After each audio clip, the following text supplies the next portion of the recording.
Hey, salut tout le monde, j'espère que vous allez bien. Aujourd'hui, on va parler d'un sujet chaud bouillant, mais comme d'habitude avec une analyse que vous n'entendrez pas dans les médias mainstream et qui a pour vocation de vous montrer que il faut se préparer. Il faut se préparer, comme ça fait 15 ans que je le fais, et où beaucoup aussi de ceux qui me suivent se préparent à un avenir compliqué. Ça fait des années que je vous dis que l'Europe sera le dindon de la farce, que l'Europe ira plus vite que les autres vers l'effondrement. J'entends plus vite que les autres pays occidentaux et autres qu'occidentaux, mais la chute sera la plus dure pour nous. Et là, aujourd'hui, Emmanuel Macron a décidé très rapidement, en Conseil de défense en urgence à l'Élysée, d'aider le Danemark à défendre le Groenland. Puisque vous le savez, j'en ai parlé, après l'annexion du pouvoir au Venezuela, Macron, Trump a des vues sur le Danemark et il a dit, texto, soit j'arrive à l'acheter, soit j'envahis.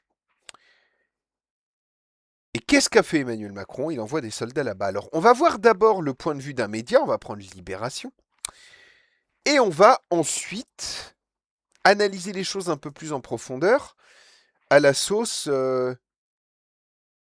réfléchie depuis 15 ans à son autonomie.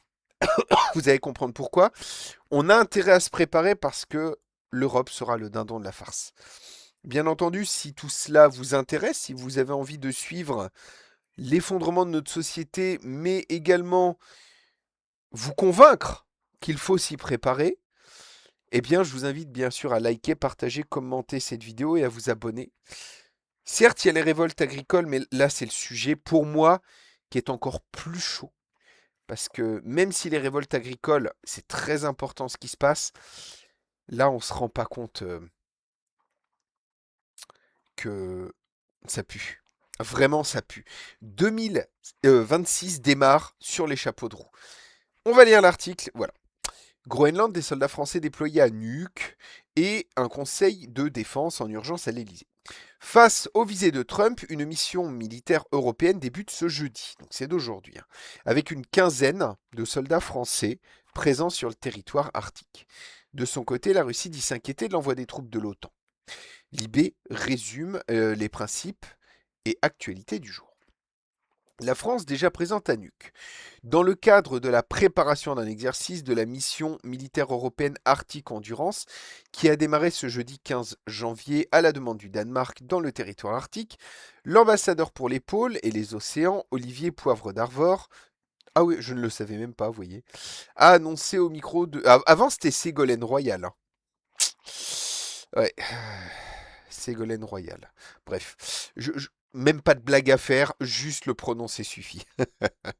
A annoncé au micro de France Info dans la matinée qu'une quinzaine de soldats français sont déjà présents à Nuuk. Il a précisé qu'il s'agit de chasseurs alpins spécialistes de haute montagne, avant de spécifier que l'envoi de soldats européens face à une menace d'ingérence américaine est inédit. On disait que l'Europe prenait son temps, pas tant que ça, a-t-il lancé. Il fait le malin. Qui fait le malin tombe dans le ravin. Dans la nuit de mercredi à jeudi, Emmanuel Macron avait annoncé sur X que les premiers éléments militaires français étaient d'ores et déjà en chemin. D'autres suivront, avait-il précisé. Il a également annoncé jeudi, en présentant ses vœux aux armées sur la base aérienne d'Istres, que la France enverra dans les prochains jours de nouveaux moyens terrestres, aériens et maritimes. Un conseil de défense convoqué en urgence à l'Elysée à 8 h ce jeudi. Le conseil de défense consacré aux manifestations en Iran et aux menaces américaines de prise de contrôle du Groenland a été convoqué en urgence à l'Élysée, présidé par Emmanuel Macron. Il rassemble les ministres concernés et les chefs militaires au lendemain de la réunion à la Maison-Blanche entre le Danemark et les autorités américaines qui s'est conclue sur un désaccord fondamental, selon le ministre des Affaires étrangères danois. Les Pays-Bas envoient un militaire. Les Pays-Bas ont annoncé ce jeudi l'envoi d'un militaire dans le cadre d'une mission européenne au Groenland. Waouh, un bonhomme. Putain, le pauvre, il va se sentir tout seul, hein. Euh, île sous souveraineté danoise convoquée par le président américain Donald Trump. Alors quand ils disent sous souveraineté danoise, le territoire n'appartient plus au Danemark, ils ont une semi-indépendance, c'est-à-dire qu'ils sont sous drapeau danois, mais avec leur libre arbitre. S'ils veulent se vendre aux Américains, ils ont le droit de se vendre aux Américains. Cette annonce fait suite à celle de la France, de la Suède et de l'Allemagne et de la Norvège qui ont annoncé déployer du personnel militaire dans ce territoire arctique pour une mission de reconnaissance. Alors ça, c'est les mots officiels. La sécurité dans la région arctique, y compris au Groenland, revêt une importance stratégique pour tous les membres de l'OTAN, a déclaré le ministre néerlandais de la Défense Rubens Brekelmans dans un communiqué. C'est pourquoi les Pays-Bas participent avec d'autres pays de l'OTAN à une mission de reconnaissance conjointe au Groenland dans le cadre d'un exercice militaire en Arctique. Le ministère de la Défense enverra un officier de marine, a-t-il précisé. La diplomatie russe a fait part ce jeudi de sa sérieuse inquiétude concernant l'annonce de l'envoi de troupes supplémentaires de l'OTAN au Groenland. Au lieu de mener un travail constructif dans le cadre d'institutions existantes, en particulier dans le Conseil de l'Arctique, l'OTAN a choisi la voie d'une militarisation accélérée du Nord et renforce sa présence militaire sous prétexte imaginaire d'une menace croissante de Moscou et de Pékin. Alors qu'on va voir que c'est pas du tout ça en réalité, a dénoncé l'ambassade russe à Bruxelles dans un communiqué. De son côté, le ministre allemand de la Défense a tenu à préciser ce jeudi que l'OTAN n'autorisera pas la Russie ni la Chine à utiliser l'Arctique à des fins militaires. On rappelle que Trump avait dit que le Groenland avait un intérêt stratégique. Dans d'autres parties de l'Arctique, la présence militaire russe, en collaboration avec la Chine, s'est accrue depuis l'invasion de l'Ukraine en 2022. Ils sont en train de placer leurs pions. La Russie utilise notamment le passage nord-est qui relie l'Europe à la Chine pour faire transiter des pétroliers dans sa flotte fantôme. La première ministre danoise Mette Frederiksen a acté ce jeudi l'existence d'un désaccord fondamental avec les États-Unis sur l'avenir du Groenland, dans la lignée de la rencontre entre les dirigeants des deux pays à Washington la veille. Désaccord fondamental, c'est pas des termes anodins. Deux pays ont convenu de mettre en place un groupe de travail, mais cela ne change rien, a-t-elle commenté, car l'ambition américaine est de prendre le contrôle du Groenland reste intacte. Il s'agit d'une situation grave et nous poursuivons donc nos efforts pour empêcher que le scénario ne se réalise, a-t-elle ajouté. De son côté, le ministre danois de la Défense a déclaré à la chaîne de télévision danoise DR que l'objectif de l'opération Arctic Endurance était d'établir une présence militaire plus permanente au Groenland grâce à une rotation des forces militaires dans les pays alliés de l'OTAN sur le territoire. On voit que c'est pas rien quand même, c'est-à-dire qu'on parle d'établir une présence militaire, on parle de désaccord fondamental. La terminologie n'est pas choisie au hasard et ça ne présage rien de bon, hein. Le Premier ministre groenlandais, et pas grolandais, hein, Jens Frederik Nielsen a annoncé sur Facebook ce jeudi que le dialogue et la diplomatie sont la bonne voie à suivre, y compris lorsque les intérêts sont importants et que la pression est palpable. Il s'est félicité que le dialogue soit maintenant en cours après la rencontre de mercredi entre les ministres danois et groenlandais des Affaires étrangères avec le vice-président américain J.D. Vance et le secrétaire d'État Marco Rubio. Alors, là, ce qu'on voit, c'est une nouvelle tension en train de naître entre l'Europe et les États-Unis. Ça reste courtois dans le sens où théoriquement, ils sont censés être ensemble dans l'OTAN et alliés.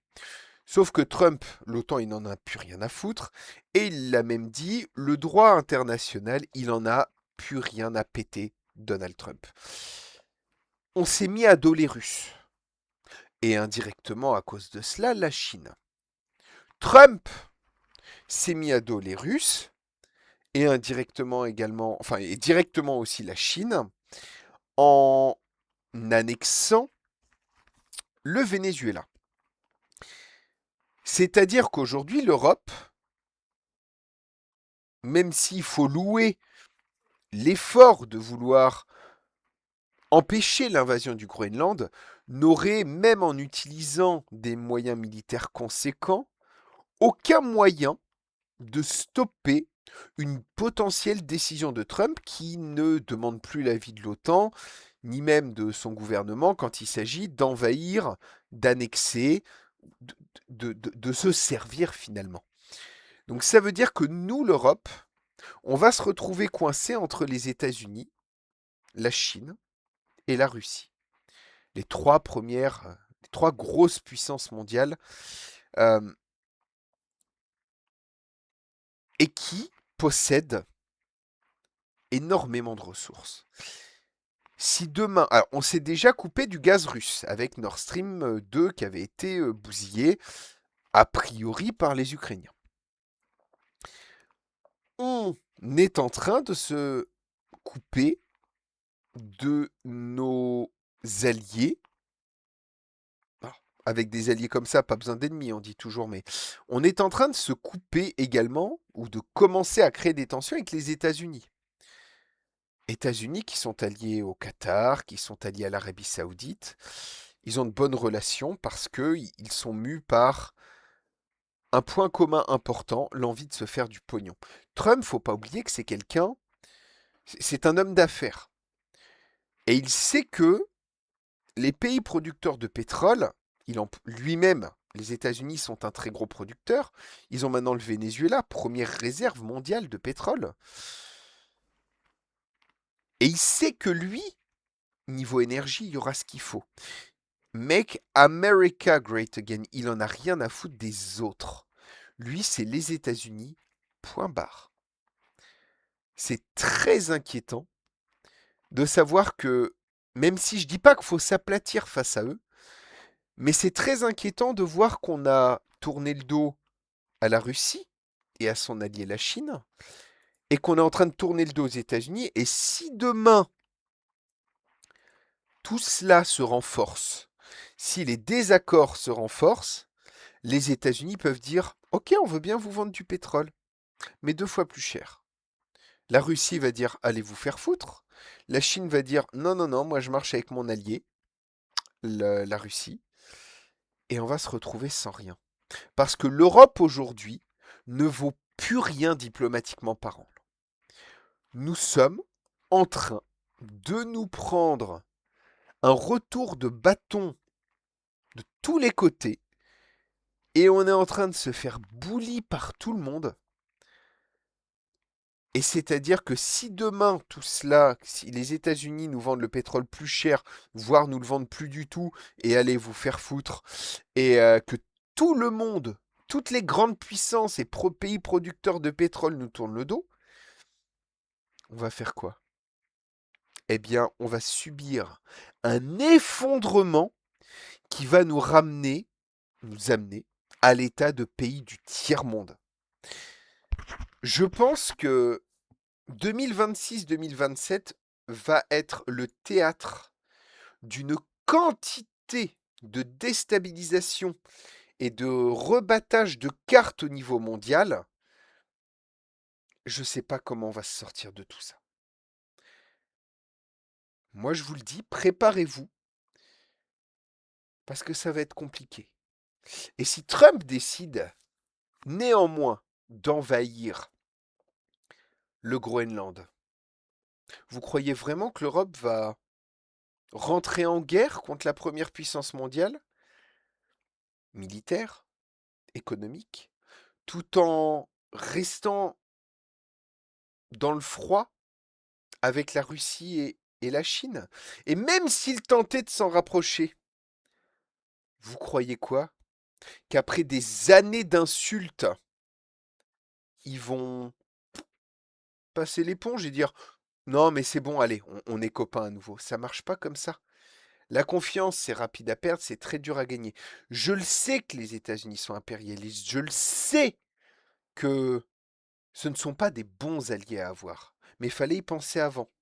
Maintenant, le seul truc qui fait qu'on peut tenir, c'est parce qu'on est malgré tout un petit peu encore l'allié des États-Unis. Mais si tout ça, ça passe, on est dans la merde. Mais on est vraiment dans la merde. Parce que si demain, nous n'avons plus le pétrole, nous n'avons plus le charbon, il y en a encore un peu produit dans l'Est, mais c'est pas suffisant. C'est pas avec le nucléaire qu'on va compenser, parce que oui, le nucléaire, c'est l'énergie, le pétrole aussi. Mais le pétrole, ce n'est pas que pour ça. Tout ce qui est plastique, les vêtements synthétiques autour de vous, c'est du pétrole. Sauf que si demain vous n'avez plus ça, vous avez quoi? On a tout exporté hors de France. Vous me direz, bah, on peut faire des vêtements en laine, oui. Et les filatures de laine, elles sont où? Elles sont plus là. Et le transport, on le fera comment? Je vous le dis, accélérez vos préparatifs. Là, juste après, je vais faire une vidéo pour mon autre chaîne, La Croisée des Chemins.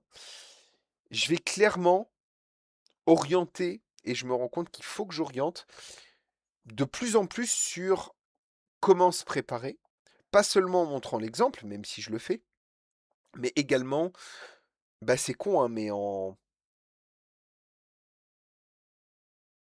expliquant, en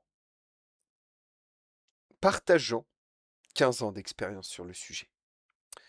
Je sais pas ce que vous en pensez, est-ce que vous croyez toujours à l'avenir radieux? Parce que moi, je suis pas très confiant, là, pour le coup. Ça me fait pas peur.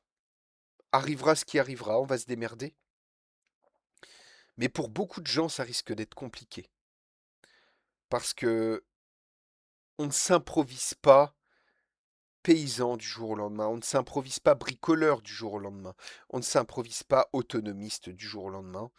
C'est des années de préparation mentale, physique et des compétences à acquérir que beaucoup de gens n'ont plus aujourd'hui. Et là, va falloir aller très vite parce que si on se met tout le monde à dos comme ça, bientôt on n'aura plus rien.